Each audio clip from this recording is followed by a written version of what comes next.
Saa hizi tunazungumzia miradi ya utunzaji mazingira inavyopunguza umaskini. Hivi kuna mradi katika sehemu ya mazingira katika Wizara ya Elimu na Mafunzo ya Ufundi iliyoanzishwa mwaka 2001 chini ya ofisi ya afisa elimu kiongozi. Na hii ni campaign au ni program ya kufundisha elimu ya mazingira na utunzaji wake, yanaitwa mazingira endelevu, kwenye shule za primary, kwenye shule za sekondari, vyuo, elimu watu wazima na kawaida. Kuweka mikakati ambayo inalenga kuboresha ufundishaji na kujifunza elimu ya mazingira kwenye sehemu hizi nilizozitaja, pia kutengeneza michakato, kongamano na kadhalika kuweza kuinua elimu ya mazingira katika sekta hizi nilizozitaja. Sasa je, wananchi wanaifahamu, inasaidia, italeta mabadiliko, italeta maendeleo, au elimu ibaki tumeamua kuizungumzia? Exactly. Wepo ipo lakini haitekelezeki.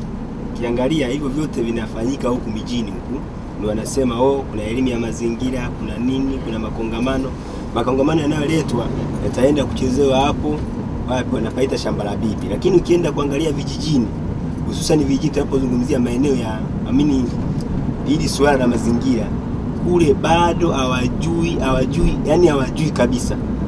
Unashangaa saa hizi wapo wa Tanzania ambao hawana vyoo, na tunasisitiza elimu ya mazingira.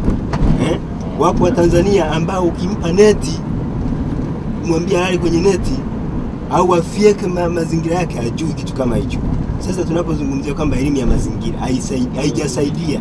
Ni nini elimu ya mazingira kwanza kwako wewe? Ni mfumo ambao unaotengenezwa kwa ajili ya kumfahamisha mwananchi umuhimu wa kuweka eneo wasafi au muonekano katika wa kupendeza, wa kung'aa. Pale unapokaa wewe, mazingira kwanza, unapoishi kwenye ile nyumba, unatakiwa uangalie kwamba na hizi mvua zinaponyesha majani unakuta yamezingira nyumba, unatakiwa yafyeke na nyumba yako pia ikae katika usafi. Unaoja katika mazingira tena mengine nini ya vyoo vingi vinasababisha mazingira yanakuwa machafu, kwa sababu vyoo vingine unakuta labda vimeziba, chemba zinatoa maji machafu. Sasa yale mmoja wapo mazingira mabovu. Kwa kipindi ambacho nilichosoma shule, kwa upande wa elimu ya mazingira tulikuwa tunahamasishwa na wale walimu wa kufundisha. Sasa ina maana kwa kila kama kwenye wiki moja hivi wale walimu wanakuwa wanaitisha kikao kwa kuweza kuelezea wazazi hali ya kueneza yale mazingira. Kwa hiyo ni wale wanafunzi na wale wanatoa hii changamoto nyumbani kwao. Tushishe watu afu mada endelee.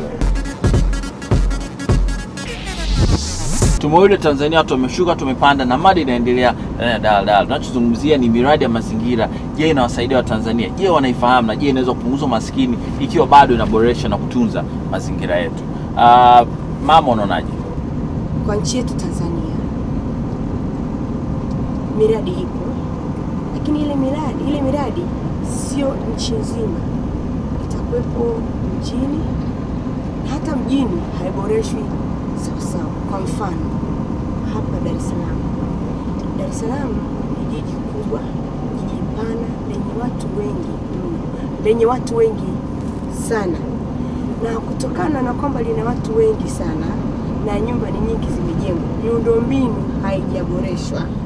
Hasa kipindi cha mvua, maji taka mengi katika maeneo katika mifereji ambayo imetengenezwa kwa ajili ya kusafisha, ya kutoa maji machafu, na sehemu ambazo ni kuna ile inaitwa nini sehemu ambazo zinatoa maji machafu, unakuta wanazibua wanaacha. Sasa hivi ndo tunavizungumzia hizi washa, hizi NGO zinasaidia kule mazingira. Wana mawazo mazuri na malengo yao ni mazuri sana, lakini yale malengo yanafikia mali hayatimizwi ipasavyo, kwa sababu watakapokuwa wameandaa ile kongamano ama tamasha itakuwa imeandaliwa vizuri na watu watakuwa wamekaa wakapokea, lakini linaweza lisisambae likaenda kama ili walivyolenga kwa walengo wako maifikie. Itashia pale sana wale wapokeaji wengine watakapokuwa wamepokea chao kidogo, basi hawaendelezi, yaani hawasambazi ile taaluma ikafanyika ipasavyo na mazingira yakawa ni mazuri kama inavyotakiwa.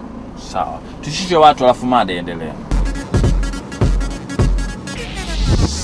Watu wameshuka, watu wamepanda. Mada inazungumzia ni miradi ya mazingira hapa Tanzania. Je, inasaidia? Inaweza kupunguza maskini, wananchi wakiingia na kuivalia njuga? Inaweza kubadilisha mazingira yetu, pia kutengeneza kipato kwa Tanzania wetu au la? Mimi tulisema hii kampeni elimu ya mazingira na mikakati ya kufundisha kwenye taasisi vyuo ilianza 2001 na mpaka sasa hivi kuna mafanikio machache. Labda nisome tu haraka research yetu.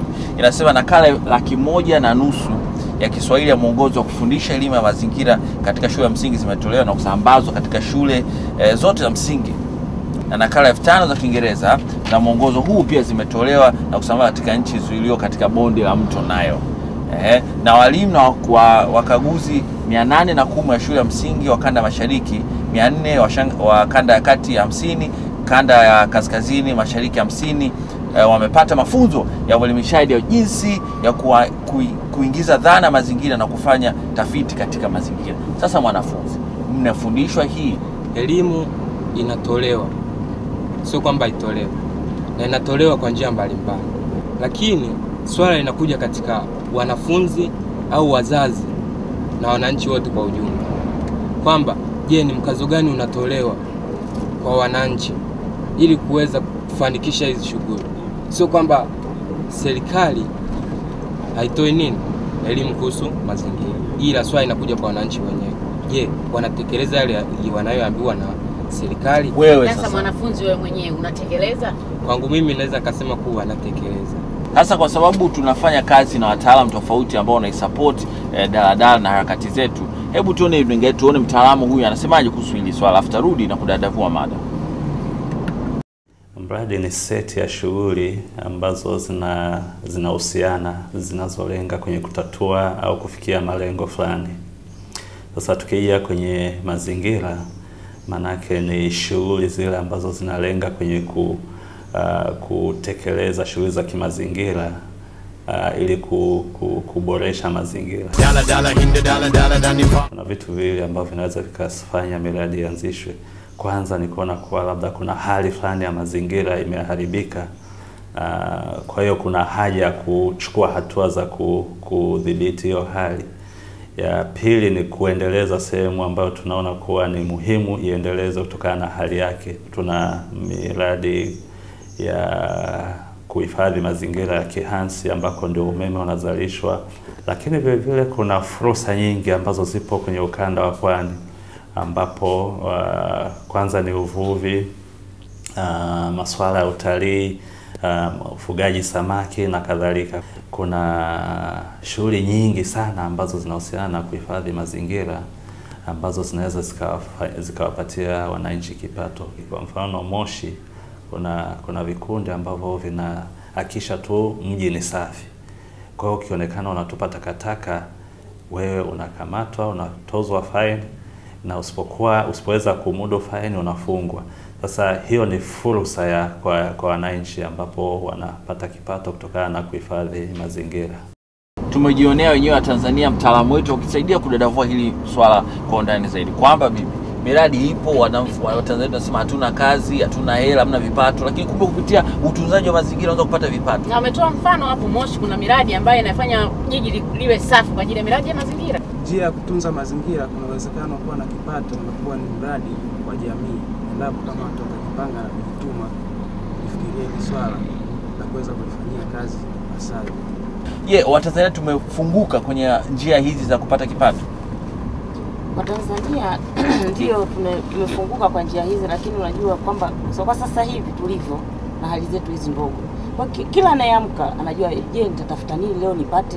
Kwa hiyo kama kuna mwekezaji ambaye anaweza akanyanyuka kwamba mimi nitasimamia hili swala, vibarua nitachukua vibarua na nitalipa kitu kadhaa hivi na hivi, watu watajitokeza wengi. Kwa mfano wale wanaoziba mashimo barabarani, nimeshawahi kuona wengi wanasimama na kuziba, alafu wanabaki omba kwa wanaopita na magari kwamba shilingi 200, shilingi 50 apewe au asipewe. Sasa itategemea, sio rasmi, na maana hiyo ni kama amejitolea. Sasa hiyo kazi ya kujitolea na huku nyumbani wanakutegemea inakuwa ngumu. Mtaani watu naisia pia. Hebu tuende mtaani tuwasikie, alafu turudi mada iendelee. Dara indo dara nifa inipa yo mizuka kila namna ya kitaa. Dara nipe tano upo na miwendo na nifa. Dara indo dara nifa. Dara indo dara nifa. Ni muhimu kujua sheria za mazingira kutokana na afya zetu. Udhibiti wa makazi ya watu kwa hali ya usafi, tusikate miti ovyo, kutunza vyanzo vya maji. Asilimia kubwa wa Tanzania hawafahamu masuala ya mazingira. Kutokana yani hawaweki yani kama anavyotakiwa mazingira kuwa. Dala dala indo dala dala dani fa inipa yo mizuka kila namna ya kitaa. Dala dala dala dala nipe tano upo na miwendo nani fa. Dala dala indo dala dala nani fa. Dala dala indo dala dala nani fa. Tani tumwasikia, sasa mada inaendelea. Tufanye nini brother Nyuma? Tunachoona kwamba serikali iweze kuingilia kati ili kuweza kupanga maeneo maalum. Hapo tupate wekezaji ambao wengi, ambao kila sehemu watakuta wanaweka vijana ambao kuzoa takataka, sehemu za kutupa takataka. Unapoona mimi kuna watu wengine ndio takataka wanavyochukua wanarundika sehemu ya ajabu.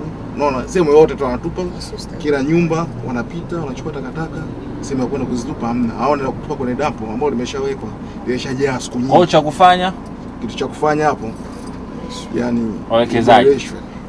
Nani aboreshe, mwananchi, serikali au nataka nikuchukua hatua wote. Solution yako hebu tupe. Kuchukua hatua kupata ufahamu wa muhimu wa mazingira, kwamba tufanye nini ili tuonekane tuko salama, tuko safi maeneo tunaoishi. Pia na wale walioko juu ambao wametutangulia kidogo kwa kipato, wajue wathamini mazingira kwamba yana umuhimu kwa mtu yote. Alright, tumefika mwisho wa mada ya kwanza. Tanzania ameongea, tumeongelea swala mazingira kuanzia elimu ya shuleni, mtaratibu wa kufundisha, na je unaweza kujiajiri kupitia utunzaji wa mazingira. Tumeona wengi wanasema ni ngumu, lakini kuna njia nyingi ambazo limpengo kubwa bibi limekaa la ajira na kipato kwenye masuala ya mazingira. Ni kweli, tunza mazingira ya kutunze. Mazingira ni muhimu na ni bora kwako. Tumefika mwisho wa mada ya kwanza, tushie watu, kirudi mada pili nazo.